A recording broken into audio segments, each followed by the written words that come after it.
കോഴിക്കോട് മാനാഞ്ചിറ വെള്ളിമാടുകുന്ന് റോഡിലെ അഴിമതി പൊതുമരാമത്ത് വിജിലൻസ് അന്വേഷിക്കും. നിർമ്മാണ കരാറിലെ വീഴ്ചയാണ് അന്വേഷിക്കുന്നത്. റോഡ് നിർമ്മാണത്തിലെ അഴിമതി 24ന്റെ പൊതുജനം കഴുതേല സാർ റിപ്പോർട്ട് ചെയ്തിരുന്നു. 24 ഇംപാക്ട്. കോഴിക്കോട് മാനാഞ്ചിറ വെള്ളിമാടുകുന്ന് റോഡ് നിർമ്മാണ കരാറിലെ വീഴ്ചകളെക്കുറിച്ച് അന്വേഷിക്കാൻ പൊതുമരാമത്ത് വിജിലൻസ് വിഭാഗത്തെ ചുമതലപ്പെടുത്തി പൊതുമരാമത്ത് വകുപ്പ് മന്ത്രി PK ബഷീർ. എഞ്ചിനീയർമാർ ഉൾപ്പെട്ട സംഘം പ്രാഥമിക പരിശോധനകൾ നടത്തി കൂടുതൽ അന്വേഷണങ്ങൾ ആവശ്യമെങ്കിൽ പോലീസിനും വിജിലൻസിനും കൈമാറും.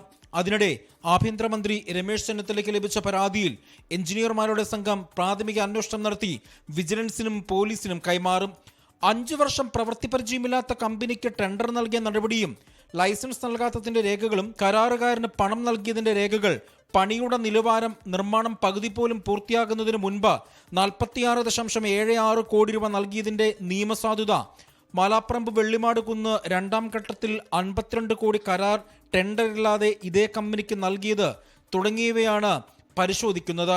ടെൻഡർ സമർപ്പിക്കാനുള്ള അവസാന തീയതിക്ക് 3 ദിവസം മുൻപ് മാത്രമാണ് മിഡ്ലാൻഡ് കമ്പനിക്ക് A ക്ലാസ് കരാർ ലൈസൻസ് അനുവദിച്ചതെന്ന പരാതി ഉണ്ടായിരുന്നു.